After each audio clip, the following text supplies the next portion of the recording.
Welcome to Kai TV media. తెలంగాణలో రేవంత్ సర్కార్ సరికొత్త ప్లాన్స్ తో వ్యూహాలు రచిస్తుంది.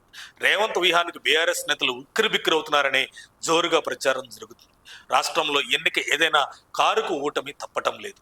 ఇక తాజాగా జరుగుతున్న పల్లెపూరులో మాత్రం బీఆర్ఎస్ కొన్ని స్థానాల్లో విజయం సాధించింది. ఇక అంతకు ముందు జరిగిన ఉప ఎన్నికల్లో 2 సిట్టింగ్ స్థానాలను సైతం కోల్పోయింది. పంచాయతీ ఎన్నికల్లో కారు స్పీడ్ కొంచెం పెరగడంతో గులాబీలో కాస్త జోష్ కనబడుతుంది.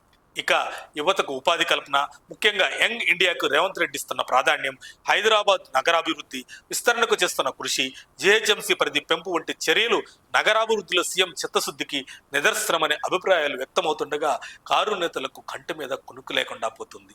ఇప్పటికే రేవంత్ సర్కార్ కీలక నిర్ణయం తీసుకుంది. జీహెచ్ఎంసీ వార్డులను 300కు పెంచుతూ మంగళవారం ఉత్తర్వులు జారీ చేసింది. ప్రస్తుతం జీహెచ్ఎంసీలో 150 వార్డులు ఉండగా 300కు పెంచుతూ గెజిట్ నోటిఫికేషన్ విడుదల చేసింది. ఇటీవలే నగర పరిధిలోని 27 మున్సిపాలిటీలను జీహెచ్ఎంసీలో విలీనం చేసిన సంగతి తెలిసింది. ఈ నేపథ్యంలో GHMC commissioner ward reorganisation study report ఆధారంగా ప్రభుత్వం వార్డుల సంఖ్య పెంచుతూ నిర్ణయం తీసుకుంది. దీంతో రేవంత్ ప్రభుత్వానికి అడ్డుకాలు వేసేందుకు బీఆర్ఎస్ టీం రంగంలోకి దిగింది. ప్రభుత్వంపై రంకెలేస్తుంది. ఒక స్పష్టమైన విధానం లేకుండా డీలిమిటేషన్ పేరుతో జీహెచ్ఎంసీలో డివిజన్లను ఇష్టం వచ్చినట్లుగా ఏర్పాటు చేశారని మాజీ మంత్రి తలసాని శ్రీనివాస్ యాదవ్ ఆగ్రహం వ్యక్తం చేశారు.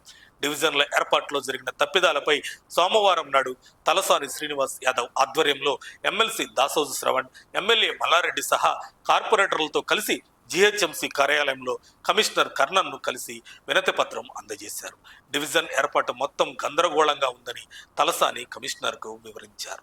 కార్పొరేటర్ల అభిప్రాయాలు, సూచనలు తెలుసుకోవడానికే మంగళవారం ప్రత్యేక సమావేశం ఏర్పాటు చేసినట్లు కమిషనర్ గులాబీ నేతలకు వివరించారు. అనంతరం మీడియాతో తలసాని మాట్లాడుతూ అంత హరిబరిగా ఓఆర్ఆర్ లోపల ఉన్న మున్సిపాలిటీలు, కార్పొరేషన్లను జీహెచ్ఎంసీలో విలీనం చేసి 150 ఉన్న డివిజన్లను 300కు పెంచాల్సిన అవసరం ప్రభుత్వానికి ఏమొచ్చిందని ప్రశ్నించారు. రాజకీయ పార్టీలను, ప్రజాప్రతినిధులను సంప్రదించకుండా, ప్రజల అభిప్రాయాలను తెలుసుకోకుండా ఆఫీసులలో కూర్చొని వారికి తోచినట్లు డివిజన్లు ఏర్పాటు చేశారని అన్నారు. డివిజన్ల సరిహద్దుల్లో కూడా పారదర్శకత లేదన్నారు. మంగళవారం జరిగే కౌన్సిల్ సమావేశంలో ఈ అంశంపై గట్టిగా మాట్లాడతామని ఆయన చెప్పారు.